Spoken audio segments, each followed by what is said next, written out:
Meu nome é Danilo Vieira. Sou o criador do site raciociniobiblicointeligente.org e essa é a minha história. Uma história de busca, de erros, de estudos e de reencontros com a verdade. Eu quero dividir isso com você porque, assim como eu, talvez você também esteja procurando respostas. Eu nasci em um berço evangélico. Desde pequeno, a igreja fez parte da minha vida. Só que, como acontece com muitos adolescentes, chegou uma fase em que eu quis seguir meus próprios caminhos. Não foi porque eu deixei de acreditar no que aprendi desde cedo. Foi por rebeldia mesmo. Essa fase durou muito tempo. E mesmo na rebeldia, eu sempre tive gosto pelas coisas da Bíblia. Só que o mundo me consumia demais. Eu lia, buscava, mas sem aquele desejo verdadeiro de me dedicar, porque os conflitos eram muitos. Cheguei a dizer, não quero mais saber disso. E continuei assim por bastante tempo.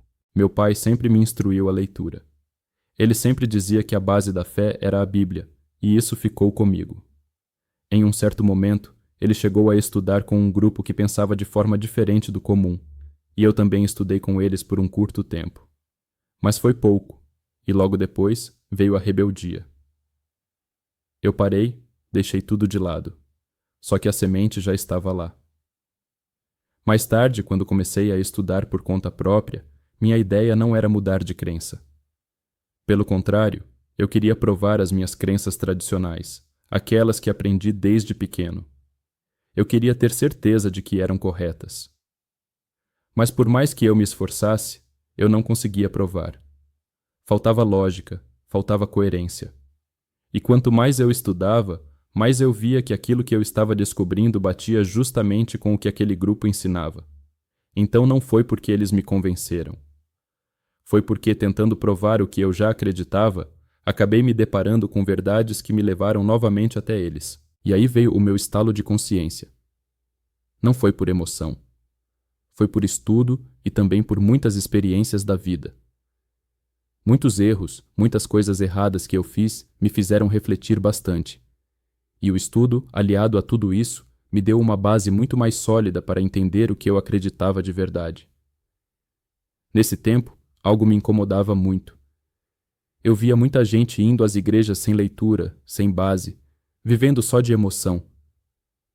A fé delas era construída em cima de sentimentos momentâneos, e não da Bíblia.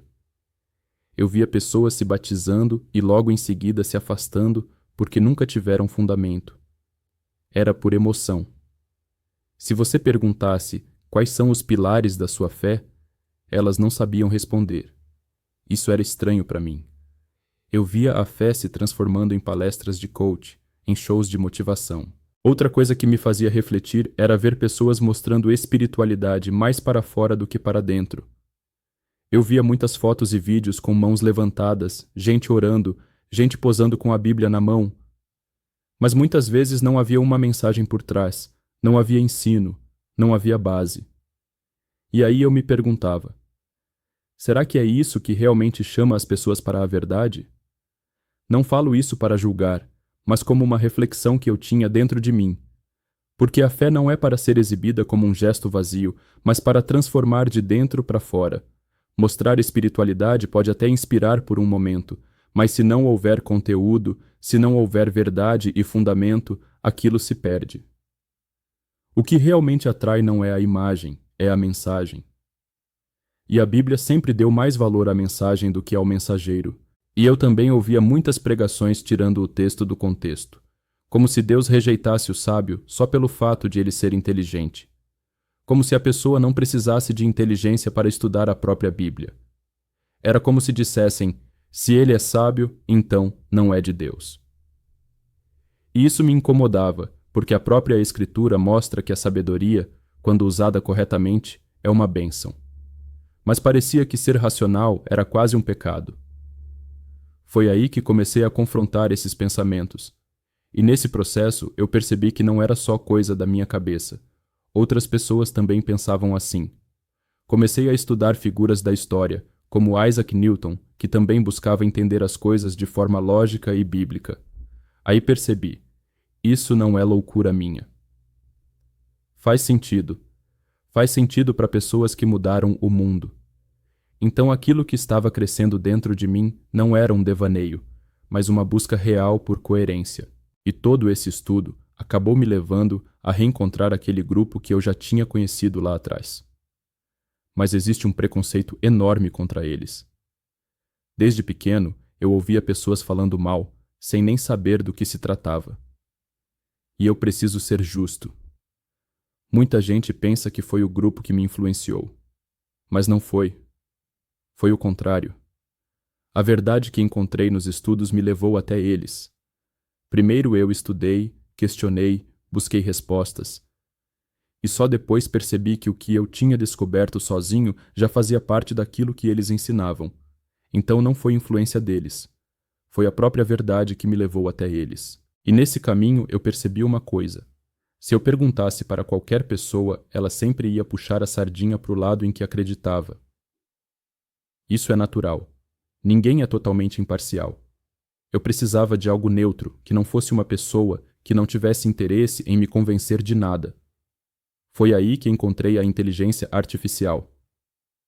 E deixa eu deixar claro, a inteligência artificial não me converteu. Ela não é religião, não é doutrina. O que ela me deu foi imparcialidade. Com essa ferramenta, eu consegui testar minhas conclusões e ver que elas estavam corretas, porque passavam por uma análise lógica e não apenas por interpretações pessoais. Com ela, eu podia colocar os dois pontos e ter uma análise neutra. E junto a isso, comecei a estudar grego e hebraico, para poder ter uma análise mais profunda das traduções da Bíblia.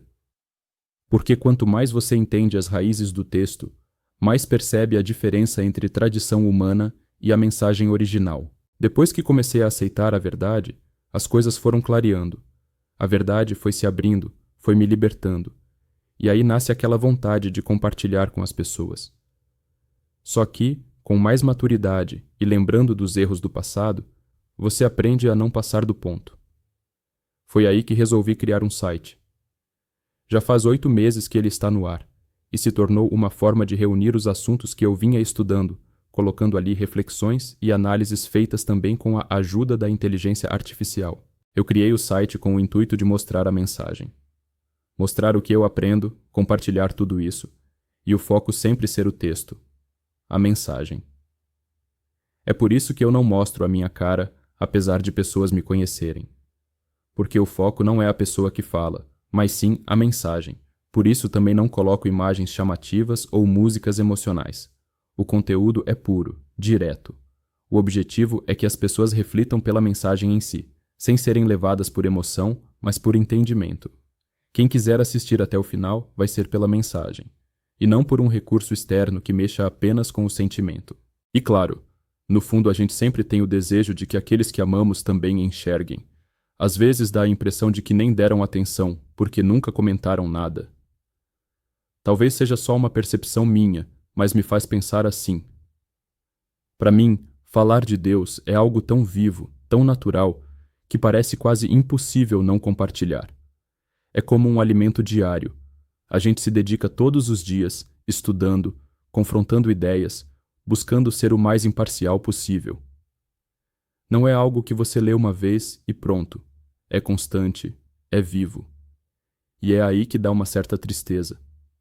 Porque às vezes a própria família pode achar que a gente está cego, preso a uma religião.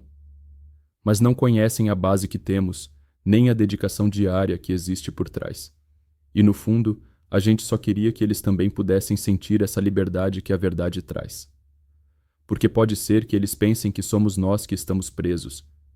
Mas talvez seja justamente o contrário, e eu digo isso porque eu já estive dos dois lados.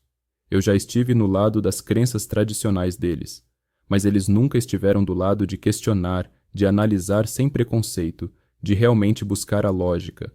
A própria Bíblia fala disso. Os bereanos foram elogiados porque confrontavam até Paulo, e Paulo não reclamou. Ele incentivou. A verdade não tem medo de ser confrontada. Ela deve ser confrontada. E Pedro também escreveu que devemos estar sempre prontos a defender a nossa fé com firmeza e razão. Isso mostra que a fé verdadeira não é cega, não é emoção apenas. Ela é racional, é fundamentada e se sustenta quando é testada. E eu quero finalizar dizendo uma coisa: tudo o que eu falo é com amor.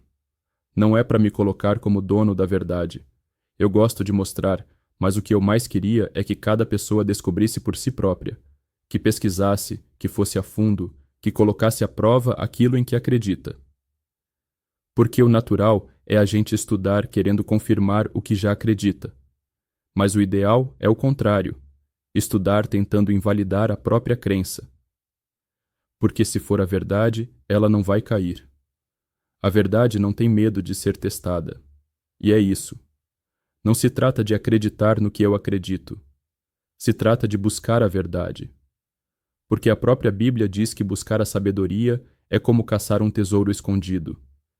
E só quem se dedica de coração sincero vai encontrar.